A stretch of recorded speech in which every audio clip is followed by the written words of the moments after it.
I have a question for you, and I want you to be honest in the comments. If you found a luxury home in a perfect, gated community for only $800 a month, no catch, no hidden fees, would you move in? Most of you are saying yes. I said yes, too. I thought I was lucky. I thought Oakhaven was a dream. But the thing about dreams is that they only take a second to turn into nightmares. Stay with me for the next 30 minutes. Because I'm going to show you the footage the Oakhaven gated community tried to delete. I'm going to show you why every front door in that town has an 11th commandment carved into the wood. And most importantly, I'm going to tell you why mine was blank. By the end of this video, you'll understand that in Oakhaven, God isn't in the church. God is in the well. And it hasn't been fed in a very long time. Oakhaven isn't on any major GPS. You have to be invited. I was scouted on a luxury real estate forum. I was struggling with rent in the city, and a man named Josiah reached out. He said they were looking for stable, quiet souls to fill a vacancy. When I drove through the gates, I felt an immediate sense of peace. The grass was a uniform shade of emerald. The houses were Victorian masterpieces. And the people? They were the kindest people I'd ever met. Every woman wore a floral dress, every man wore a pressed shirt. They waved. They smiled. They looked relieved to see me. But here's the thing about relief, it usually follows a period of extreme stress. Why were they so happy to see a stranger? Have you ever walked into a place, a store, a party, a new job, and felt like everyone was acting out a script? Like their smiles didn't reach their eyes? That's what Oakhaven felt like. Tell me in the comments, what is the one vibe that makes you turn around and walk away instantly? On my second day, I went for a jog.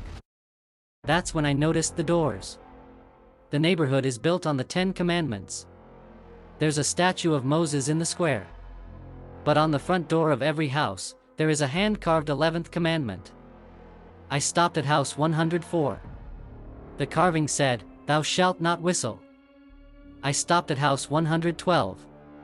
The carving said, "Thou shalt not mirror thy face." All the windows in that house were painted black. I went to Josiah, who I learned was the elder of the community. I asked him, "Josiah, what are these rules? Are they metaphors?" "No, Leo. They are survival. The 10 commandments protect your soul in the next life.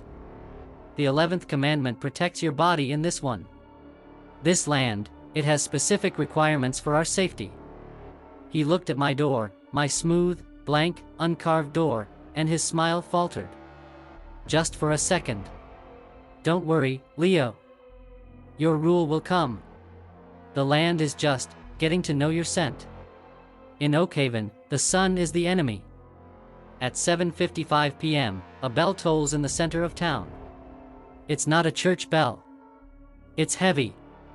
It sounds like iron striking iron. By 8 p.m., the streets are dead. If you're outside after 8 o'clock, the neighbors don't call you in. They lock their doors.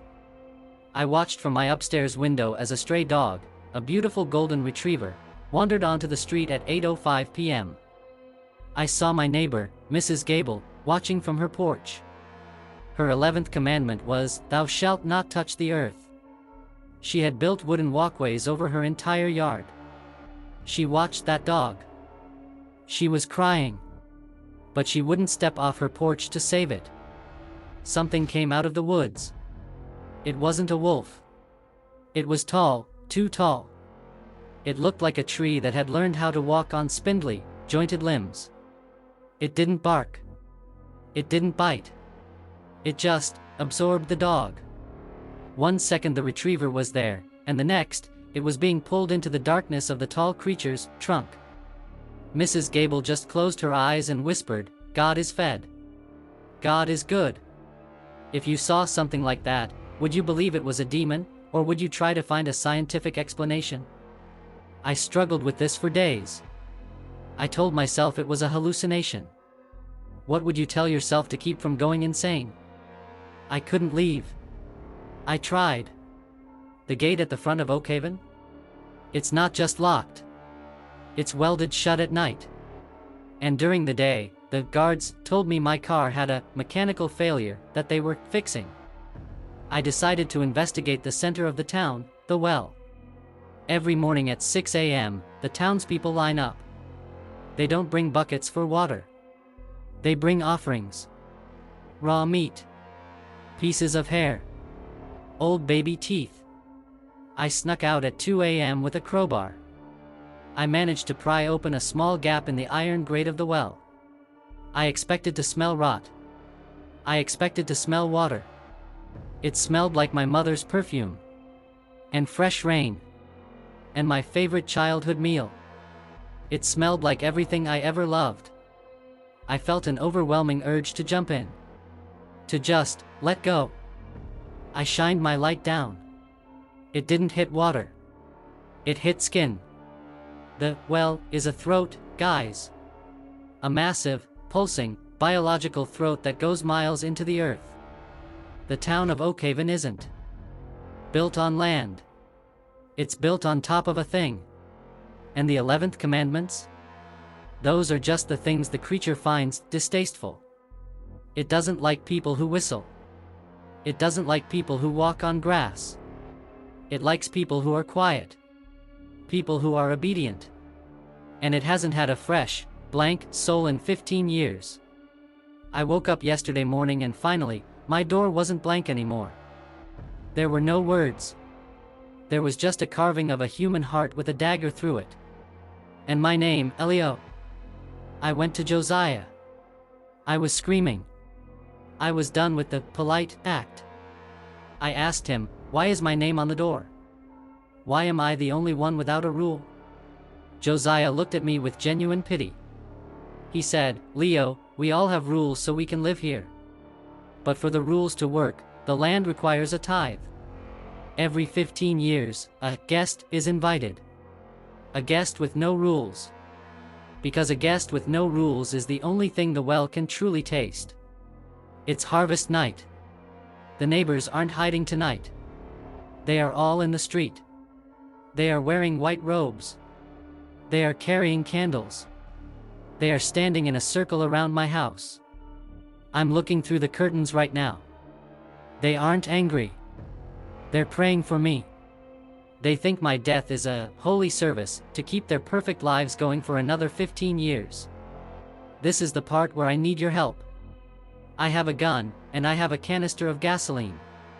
Do I try to blow up the well and risk the whole town being swallowed, or do I take as many of them with me as I can? What is the moral choice when everyone around you is a monster by proxy? They're at the door. I can hear Josiah's voice. He's not shouting. He's singing a lullaby. He just whispered something through the keyhole. He told me he forgot to give me my written commandment.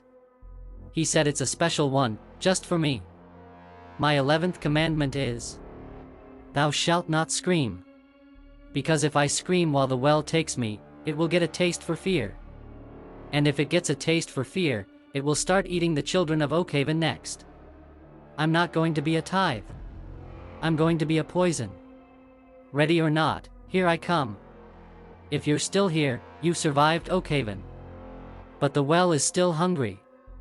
Subscribe if you want to see the found footage sequel where a search party enters the ruins of the town. Comment, tithe, if you think Leo made it out. Share this video with anyone who is looking for a cheap apartment. You might save a life.